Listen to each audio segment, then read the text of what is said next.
حضرت برا بن مالک نا 12 سال کی عمر ہے، 12 سال نبی پاک گلی سے گزر رہے تھے تو دوڑ کے آ گئے، آ کے نا حضور سے چمٹ گئے، عرض کرنے لگے حضور کوئی حکم بتائیں، میرا دل کرتا ہے آپ کی بات مانوں، کوئی حکم حضور۔ مجمع الزوائد میں حدیث، اس ایک حدیث کے لیے نا میں کو 5000 روپے کی پوری کتاب، پوری 10 جلدیں خرید کے لایا تھا ایک حدیث کے لیے۔ پیاری بڑی ہے، شاندار بڑی ہے، اور میرا دل کیا، میں نے کہا جس کتاب میں ہے نا ساری کتاب ہی منگا لو۔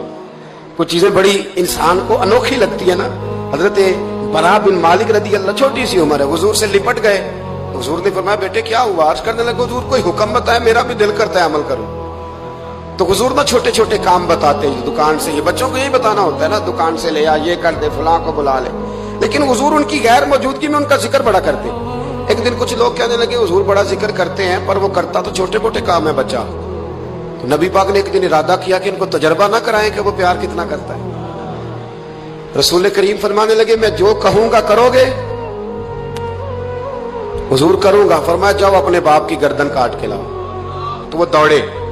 ایک روایت میں ہے کہ مولا علی کے گلے میں تلوار لٹک رہی تھی، یوں کھینچی، اور اس نے جذبات سے دوڑے کہ حضور نے فرمایا اسے پکڑ لو ورنہ یہ گردن کاٹ بھی لائے گا، پکڑ لاؤ اسے ورنہ یہ کاٹ دے گا۔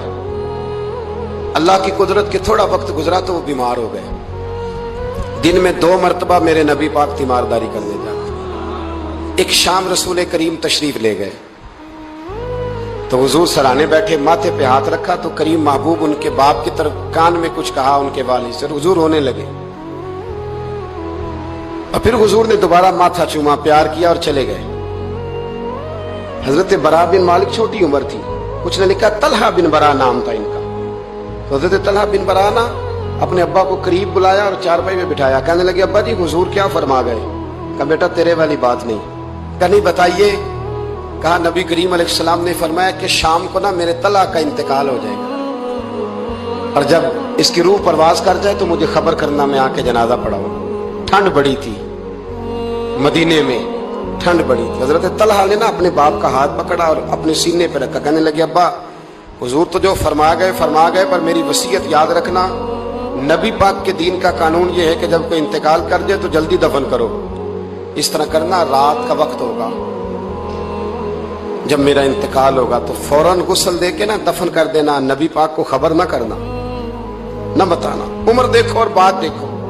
کہا حضور کو کیوں نہیں بتانا؟ حضور خود فرما کے گئے ہیں۔ تو کہنے لگے رات کا وقت ہوگا تو جن گلیوں سے حضور نے گزر کے آنا ہے نا وہ یہودیوں کے محلے ہیں، ایسا نہ ہو کہ میرے جنازے کی وجہ سے کوئی یہودی میرے نبی کو تکلیف دے دے، میرے جنازے کی وجہ سے، جنازے کی وجہ۔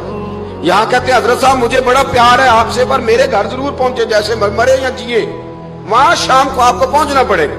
میرے رسول کریم علیہ السلام کے غلاموں نے دیکھو انداز محبت کیا بیان فرمایا، کہا نبی پاک کو تکلیف نہ ہو میری وجہ سے، میرا جنازہ خود ہی پڑھ کے مجھے دفن کر دینا۔ ان کا انتقال ہو گیا، رات کو دفن کر دیا، صبح حضور تشریف لائے، وہ محبوب جنہیں اللہ نے غیب کے خزانوں کی کنجیاں عطا فرمائی۔ فرمایا بتایا کیوں نہیں؟ مجھے بتاتے میں خود جنازہ پڑھتا، میں خود نہ قبر میری تے میرے اپیرا جے کر پاوے پھیرا، قبر دے اندروں ہڈیاں اٹھ کے مجرا کر سن تیرا۔ کہا بتایا کیوں نہیں، خبر کیوں نہیں کی؟ میں جنازہ پڑھتا، میں خود پہنچتا۔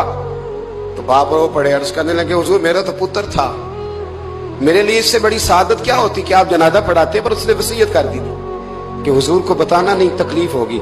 نبی کریم فرمانے لگے بتاؤ مجھے اس کی قبر کہاں ہے؟ اور یارو غور کرنا، ساری دنیا گنبد خضرا روضہ رسول پہ اور نبی پاک ایک غلام کی قبر پہ تشریف لے گئے، خود نبی کریم گئے، اور آج حضور نے دعا انوکھی فرمائی، فرمایا اے اللہ جب میرا طلحہ تجھ سے ملے نا تو ذرا اس سے مسکرا کے بات کرنا جو تیری شان کے لائے۔